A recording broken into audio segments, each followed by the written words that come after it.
Welcome to the Pro Ticker Deep Dive. It's good to be here. It is February 2026, and, well, if you haven't been glued to the financial wires for the last 48 hours, you might have missed what can only be described as a tectonic shift in the global economy.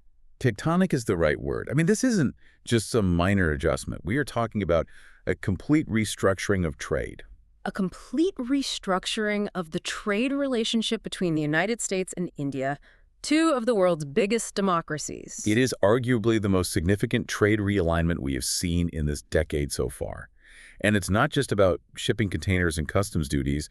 This is a geopolitical maneuver that fundamentally alters the map. Exactly. We are seeing headlines everywhere, but I want to start with the number that just, it stopped me in my tracks. I think I know the one you're talking about. We're talking about U.S. tariffs on Indian goods dropping from a crushing 50% all the way down to 18%. Yeah? That is not a tweak. That is a plummet. It's a reset, a hard reset. To really get the magnitude of that drop, you have to appreciate just how high that wall had become. A 50% wall. Right. A 50% tariff burden is essentially a do not enter sign for a vast majority of exporters. Moving that down to 18% changes the calculus for everything from textiles to engineering goods, and it did it overnight. And that's our mission today in this deep dive. We are going to unpack this reciprocal tariff realignment, as they're calling it. A very official-sounding name for a very dramatic move. We're going to look at the cost, because there is always a cost. Specifically, this energy pivot away from Russia. Which is probably the most important piece of this whole puzzle. And we need to talk about this massive $500 billion purchase commitment India has apparently made. A staggering number. And we absolutely need to contrast this transactional, fast-moving U.S. deal with the structural, long-term EU deal that was signed just days prior. Right. It's been a very, very busy week for Indian trade negotiators. Busy is an understatement. And finally, we have to ask the big question. Is this actually a done deal, or is this just a strategic handshake with a lot of fine print left to be written? A lot of fine print. But let's start with the mechanics. You mentioned the wall. How on earth did we get to 50% in the first place? Right. To appreciate the relief, you have to understand the pain.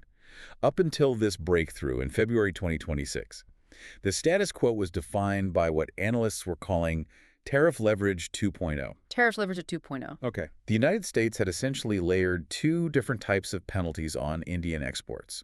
First, you had a reciprocal tariff of 25%. And what does that mean, reciprocal? It's Washington basically saying, if you tax our goods coming into your country at a certain rate, we're going to tax your goods coming into ours at the same rate.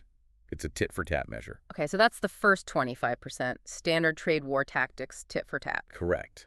But then things got geopolitical. This is where it got really serious. The U.S. imposed an additional punitive duty of another 25%. Another 25. So that's how you get to 50. That's how you get to 50. And the second part was explicitly linked to India's purchase of Russian oil. Ah, there it is. Washington viewed those purchases as, directly or indirectly financing the war in Ukraine, and so they slapped a penalty on it.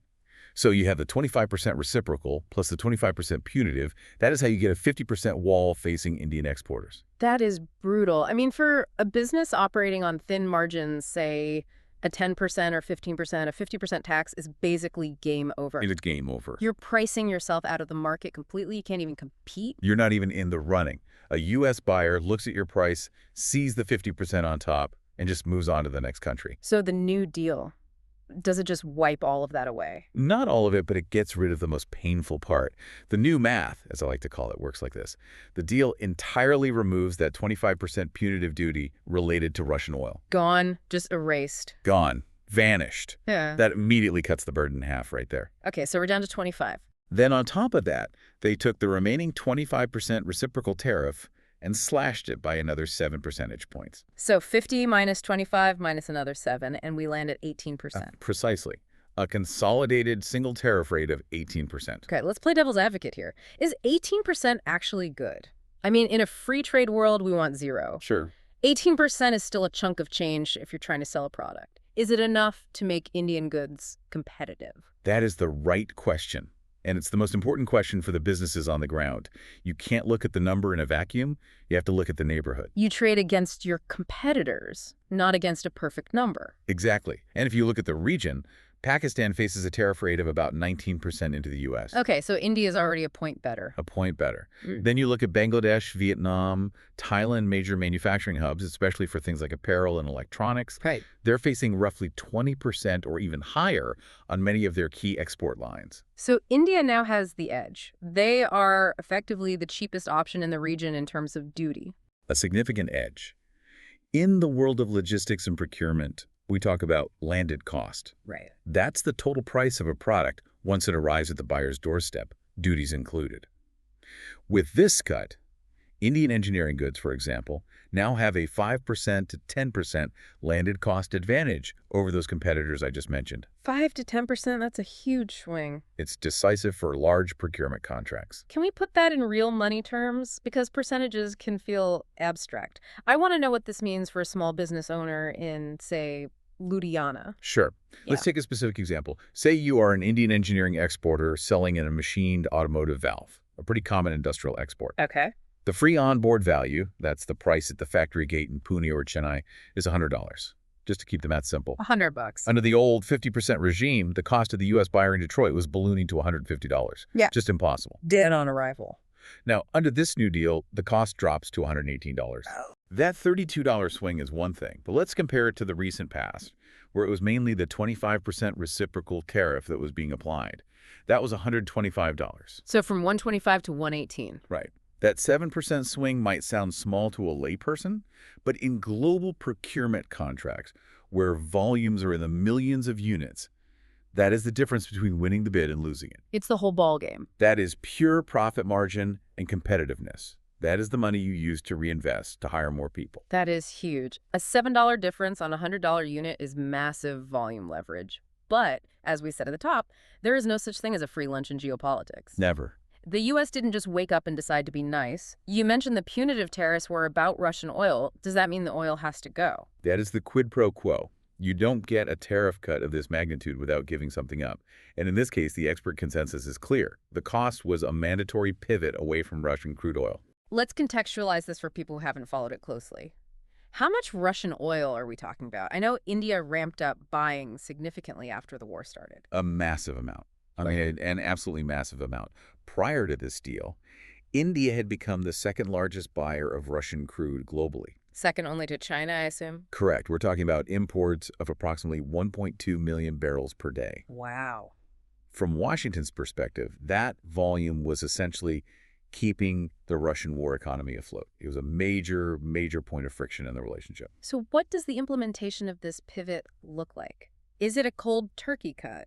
Because shutting off 1.2 million barrels a day sounds like an energy crisis waiting to happen for India. It's not cold turkey, no. That would be impossible. But it is a very aggressive taper. Okay. India has committed to restricting Russian oil purchases only to what they call irreplaceable supplies. Now, that's a bit of a vague term. Sounds like it has some wiggle room. It does. But the numbers tell the story. The targets suggest a drop from that 1.2 million barrels per day we saw in January 2026 down to a target of roughly 500,000 to 600,000 barrels per day by March 2026.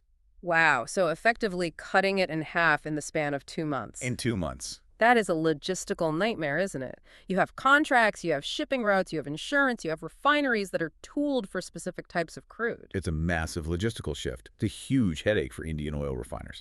And for Russia, it's a direct financial blow. This 55% reduction in exports to its second biggest customer, I mean, that cuts Russian revenue by an estimated $1.8 billion to $2.2 billion annually. That's real money. That is money that is no longer flowing into Moscow's coffers to fund their military. That's the whole point from the U.S. perspective. Okay, but India needs oil. The economy is growing. Energy demand is skyrocketing. If they aren't buying it from Russia, where does it come from? Who fills that 600,000 barrel a day gap? And that brings us to the Venezuela factor. The The replacement oil is largely expected to come from two sources, the United States itself and Venezuela, which is now back on the market. Right. But here's the economic trade-off. And it's a painful one, isn't it? Russian oil was cheap. It was coming in at a deep discount, roughly $10 to $15 cheaper per barrel compared to market rates like Brent crude. That's why they were buying it. Of course, it was a great deal. Yeah. But Venezuelan or U.S. oil, that comes at a premium. We're talking $7 to $10 higher cost per barrel, potentially more depending on shipping logistics. So India is knowingly swapping cheap oil for expensive oil to get lower tariffs for its exporters. Exactly.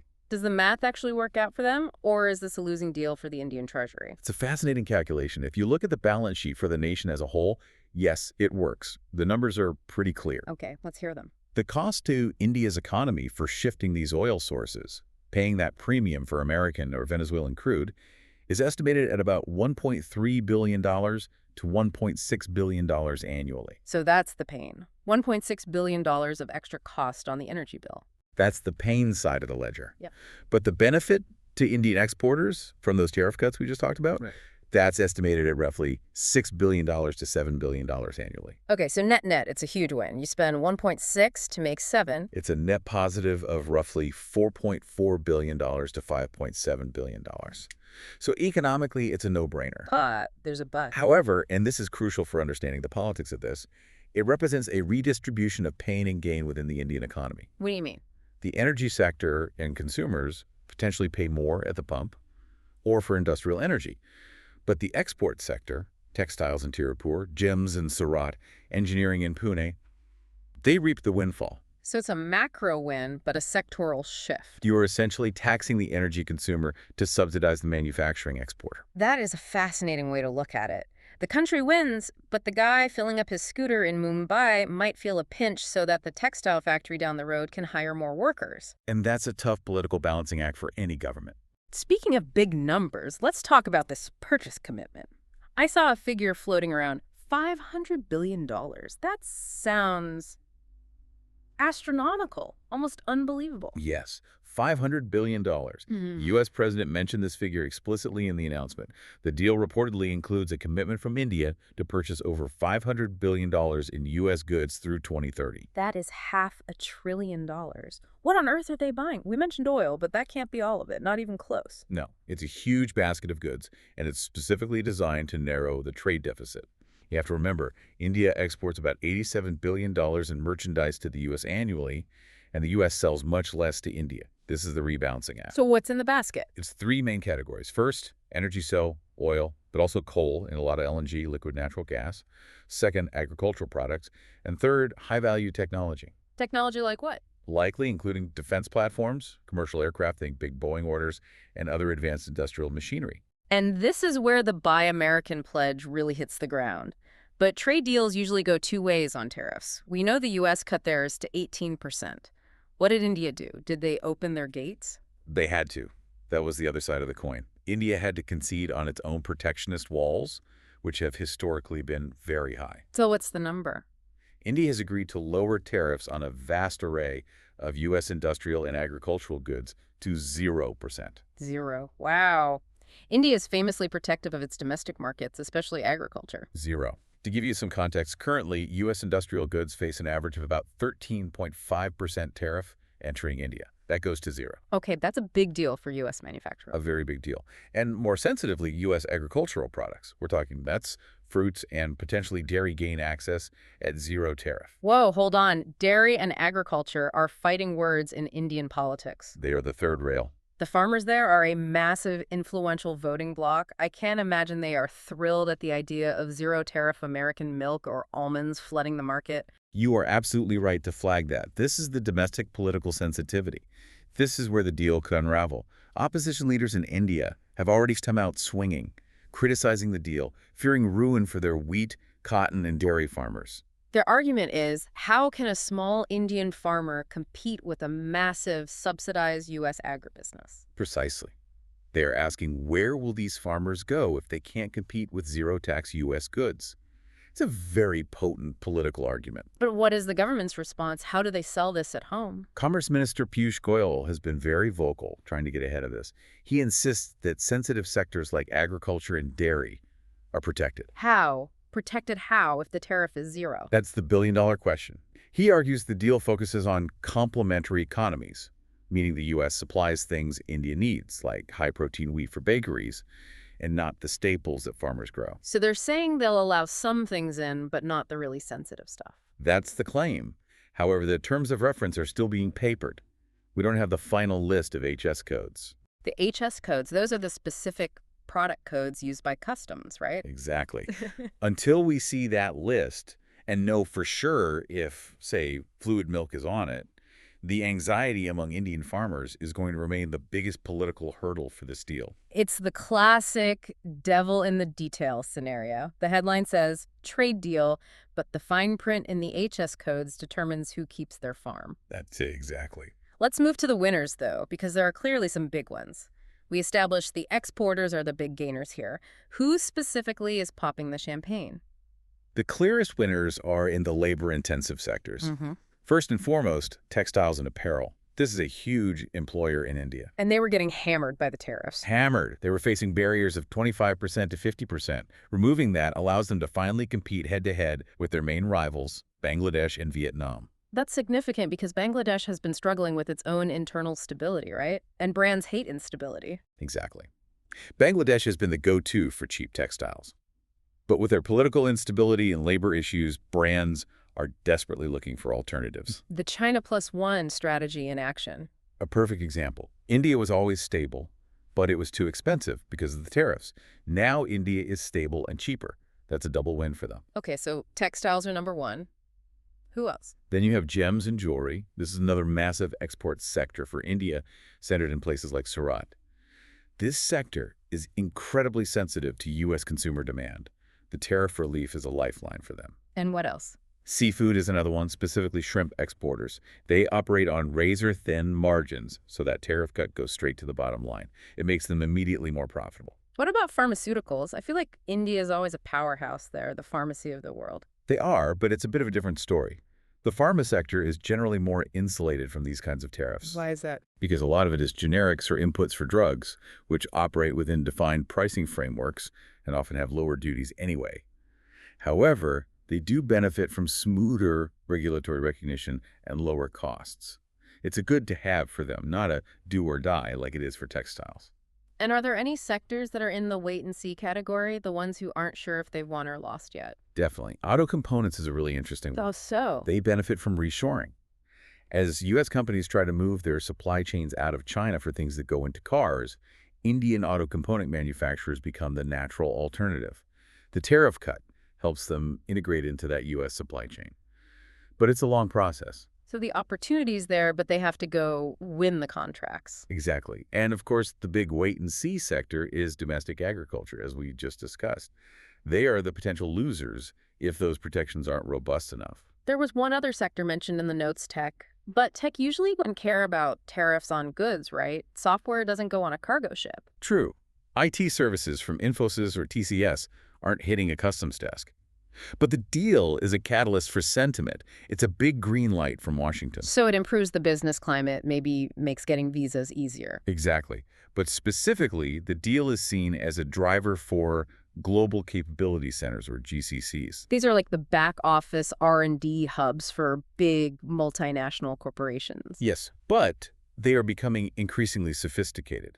These aren't just call centers anymore. We're talking about full-stack engineering, AI development, and even complex chip design happening in these Indian centers. And the deal encourages more of that. It does, and interestingly, the sources point to a spread of these GCCs into Tier 2 cities. In India, places like Indore, Lucknow, and Coimbatore. It's not just Bangalore and Hyderabad anymore. Why is that happening? Because the deal signals to U.S. tech giants that India is safe for deep, long-term investment, so they are comfortable expanding into new regions where costs are lower and talent is untapped. It's a huge boost for economic development beyond the big megacities. So it's a green light for expansion.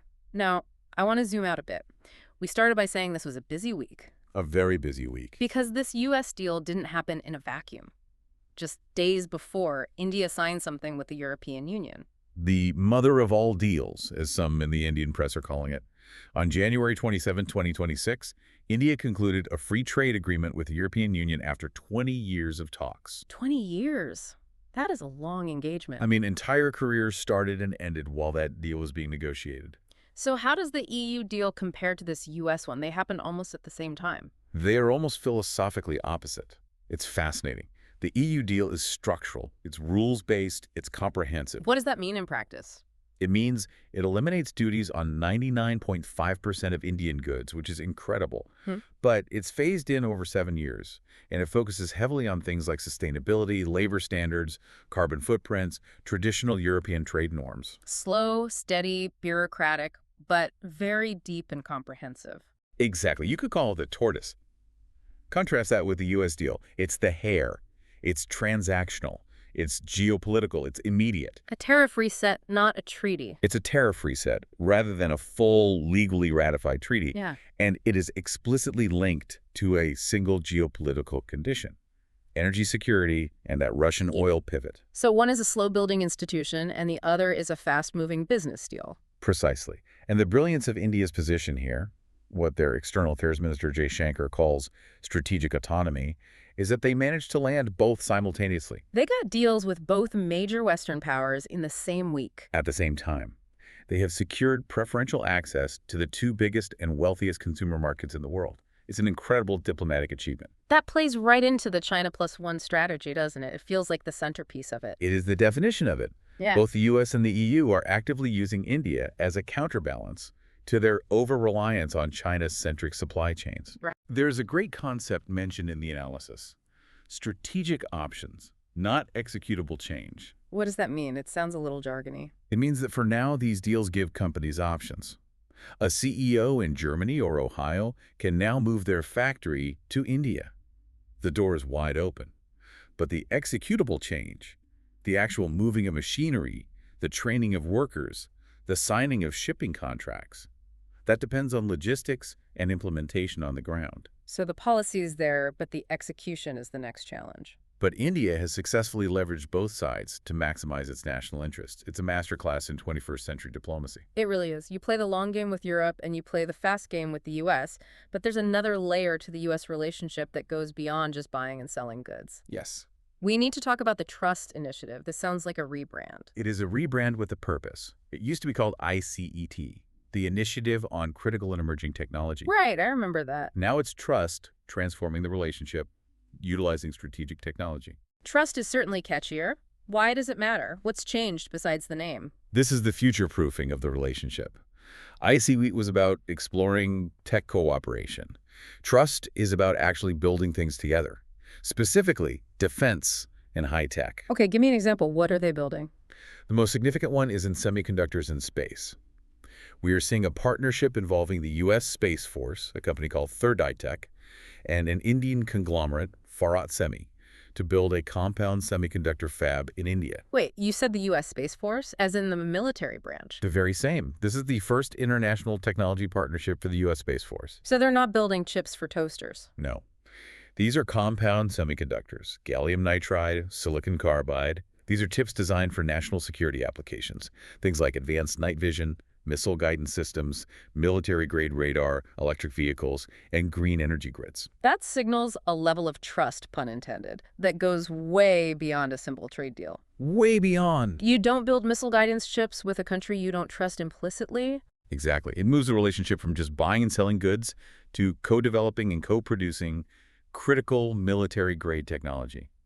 And then you have the NASA IRO mission. Right, the space mission. The Axiom 4 mission to the International Space Station will feature an Indian astronaut, a Gaganyatri. That is incredibly cool. So we have trade, we have oil, we have space, and we have military-grade chips.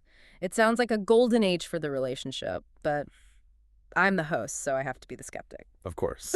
What can go wrong? This all sounds a little too good to be true. Well, plenty can go wrong.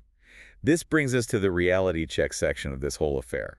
First off, and this is a direct quote from the U.S. Trade Representative, they are still papering the deal. Papering sounds like lawyer speak for, we haven't signed the dotted line yet. It means the political handshake has happened, the press conference is over, but the actual legal text, the specific HS codes we talked about, the enforcement regulations, isn't fully drafted or agreed upon. So there's still room for disagreement? A lot of room. But the bigger risk, the real wild card, is the U.S. Supreme Court. Oh, right, the legal threat in the U.S. I heard something about the constitutionality of these tariffs in the first place. That's right. The U.S. Supreme Court is currently deciding on the constitutionality of the tariffs that were imposed under IEPA. That's the International Emergency Economic Powers Act. And that's the law the president used to impose these tariffs without going through Congress, right? Exactly. It's a case about executive power. When is that decision due? The word on the street is around February 2026, just a couple of weeks from the announcement of this deal. So let's walk through the scenario. The Supreme Court comes out and says, hey, President, you can't actually do that. This law doesn't give you that power. Then what happens to this deal? It's a fascinating and messy question. If the court strikes down the IEPA tariffs, the 18% rate might vanish, or rather, the president's authority to set it might vanish. So the tariff just goes away, back to zero. Not necessarily. The administration has a backup plan. Section 232 National Security Tariffs. And what are those? Section 232 is a different law that allows the president to impose tariffs if imports are found to threaten national security. It's a broader brush. The thinking is they would impose a flat 10% global tariff under that authority. So ironically, if the Supreme Court strikes down the legal basis for the deal, Indian exporters might end up with an even lower rate of 10% instead of 18%. That's a possibility. Oh. But it introduces massive uncertainty. The deal rests on very shaky legal ground until the court rules. No business likes that kind of uncertainty. That is wild. The whole thing could shift gears in 2 weeks based on a court ruling. And what about on the ground in India? You mentioned logistics earlier. That's the logistics versus strategy problem. You can cut tariffs to zero, but if the ports are clogged, the roads are bad, and the compliance paperwork is a nightmare, the goods still don't move efficiently. Right. The non-tariff measures, things like labor standards, environmental compliance, product testing requirements, they all remain. As one analyst put it, execution begins only when the documentation exists. So the road is paved with good intentions, but there might still be potholes. Exactly. And we need to dig deeper into that execution because it's where the rubber meets the road. Okay. You mentioned non-tariff barriers. For you listening, that might sound like boring bureaucracy, but it's actually where the modern trade wars are fought. Okay, let's unpack this. What exactly is a non-tariff barrier in this context? Give me a concrete example. It's everything that isn't a tax. So it's a standard, a regulation. For instance, the U.S. might say, we love your shrimp, zero tariff, but it has to pass this specific FDA test for a certain antibiotic residue that we know is hard for you to meet. Or for textiles, maybe. A perfect example. We love your t-shirts. 18% is great. But your factory needs to have this specific, very expensive labor certification proving you don't use child labor. These barriers can be just as effective as a 50% tax if you can't clear them. So even with the 18% rate, an Indian exporter in, say, Surat or Tirupur still has to navigate this incredibly complex U.S. regulatory maze. Absolutely. And that's where the structural nature of the EU deal we mentioned earlier contrasts so sharply with this U.S. deal. Because the EU spent 20 years on that. They spent 20 years hammering out those standards, aligning regulations. The U.S. deal is a handshake on the tax rate. The standards. That's still the Wild West. Indian exporters are going to have to be incredibly agile to ensure they don't get tripped up by compliance issues, even if the duty is low. That brings me back to the Buy American part of this. We talked about the $500 billion. Is there a timeline on that? Or is it just a vague through 2030 promise? The timeline is through 2030, which gives them about 4, maybe 5 years to hit that number. Okay, so that averages out to $100 billion to $125 billion a year in new purchases. Exactly. And to put that in perspective, current total trade is nowhere near enough to support that kind of jump without massive new contracts. This isn't just going to happen through organic market growth, is it? No way. This implies that the Indian government is likely going to have to direct its state-owned enterprises, the big oil companies like IOCL and JL, the big energy companies, to sign massive long-term contracts with U.S. suppliers. So this is state-directed purchasing. To hit $500 billion. It has to be. You don't buy that much LNG and coal just by hoping private companies feel like it.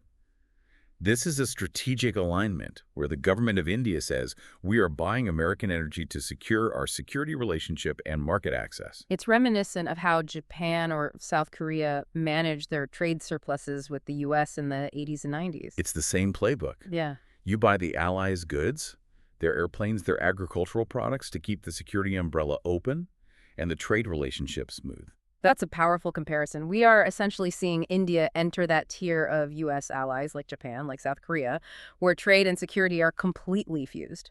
Which brings us back to the Trust Initiative and the Space Force. Right. You mentioned this Bharat Semifab. Can we geek out on this for a second? Why is a compound semiconductor so different from the regular silicon chips in my phone? I love that you asked that. Your phone, your laptop, they run on silicon chips, logic chips. They are the brains. They do calculations, ones and zeros. Yeah. Compound semiconductors, made from materials like gallium nitride or silicon carbide, are all about power and frequency. They are the muscle. The muscle, not the brain. I like that. They handle the super high voltages you need for an electric vehicle's powertrain. They handle the high-frequency radar waves for a fighter jet's targeting system. They handle the intense heat inside a missile seeker, So they are much more durable and specialized. and much harder to manufacture perfectly. The fact that the U.S. is not just allowing, but helping India set up a fab for these specific chips means they want India to be a secure hub for military hardware supply chains. It suggests that in a future conflict, the U.S. might be relying on Indian-made chips to repair its own fleets. That is the subtext. That is a level of integration and trust we have never seen before in the U.S.-India relationship. That is mind-blowing. It's not just Make in India for India, it's Make in India for the Pentagon. Precisely. And that's why the TRUST acronym is so fitting. You don't outsource your military supply chain to a country you think might flip sides. This cements India's place in the U.S. security architecture, even if they never signed a formal military alliance treaty. Okay, I want to circle back to one thing that might be the fly in the ointment. We talked about the farmers, but what about the Indian opposition parties? We are in 2026. The political cycle never stops. Is this deal going to be a political football in India? Oh, it already is. You have to remember, the Swadeshi, or self-reliance sentiment, runs deep in Indian politics on both the left and the right.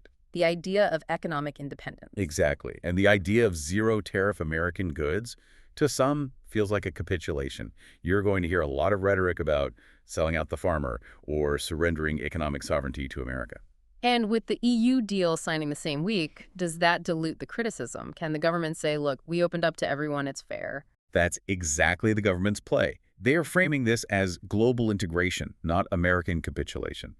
By signing with the EU and the U.S. simultaneously, they look like a global power broker, not a junior partner to Washington. It's a very clever optical management strategy. It is. But for the wheat farmer in Punjab or the dairy farmer in Gujarat, optics don't pay the bills. If American products start undercutting them in their local market, the protest could be significant. And we know how effective farmer protests can be in India. They have forced major policy U-turns before. They absolutely have. That is why I keep emphasizing the papering of the deal and those HS codes. The specific exclusions, what is kept out of the zero tariff list, will be where this political battle is won or lost. So if they can protect the core staples and only allow in, say, premium American cheeses or almonds that India doesn't grow in large quantities. They might survive the backlash. Yeah. But if it's open season on basic milk or cotton, there will be trouble on the streets. So for you listening, watch the HS codes. That's the takeaway. Watch the HS codes. Before we wrap up, I want to touch on the China plus one aspect again. We mention it a lot as a buzzword, but does this deal actually move the needle for a company like Apple or Tesla? Does 18%, 50% change their factory plans? That's a great question. For a company like Apple, they are already deep into manufacturing in India. They were driven there by other incentives like the PLI scheme. This deal just sweetens the pot for them. So it's not the main driver for the giants. Not for the giants who are already there. Where this changes the game is for the mid-tier manufacturers, the companies that make pumps, valves, motors, specialty chemicals. The industrial backbone. Exactly. These guys couldn't afford the 50% tariff risk. It was just too uncertain.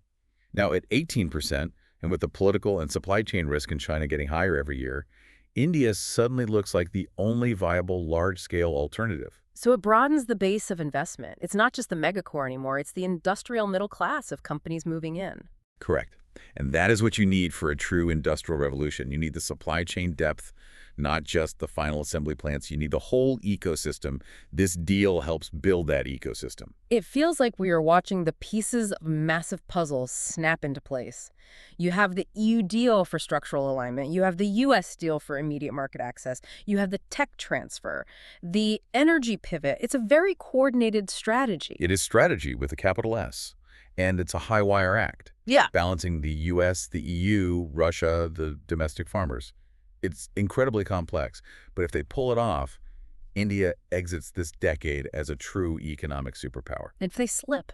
If they slip, if oil prices spike and the energy pivot becomes too painful, if the Supreme Court strikes down the tariffs, if the farmers revolt, then we are back to a more protectionist, slower growth India. The stakes couldn't be higher. All right, let's try to summarize this seismic shift, as we called it at the top. We went from a 50% tariff wall to an 18% bridge. Correct. A massive relief for Indian exporters. India traded Russian oil for American market access.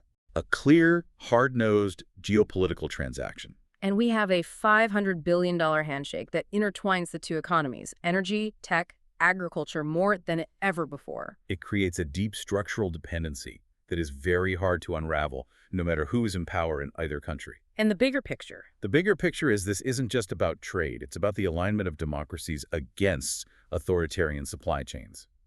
India is positioning itself as the factory of the world replacement for China, backed now by preferential deals with both the U.S. and the EU. It is a strategic pivot of the highest order. It certainly feels like history in the making. But here's my final provocative thought for you and for you listening at home. Let's hear it. This entire deal, this entire grand bargain, relies on that energy pivot. India stops buying cheap Russian oil and starts buying more expensive American and Venezuelan oil. Right, the foundation of the deal. What happens if oil prices spike?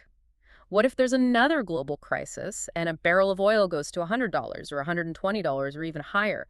Does the tariff truce hold when the Indian economy starts screaming about energy costs and inflation? Or does the snapback mechanism kick in? Exactly. And with that U.S. Supreme Court decision looming just days away, is this entire grand deal written in ink? Or is it written in pencil? That is the multi-billion-dollar question. If energy inflation hits hard, the political will to stick to this deal will be tested in New Delhi like never before. A fascinating week, and I have a feeling we'll be talking about the consequences of this one for a long, long time. That's it for this deep dive. Thank you.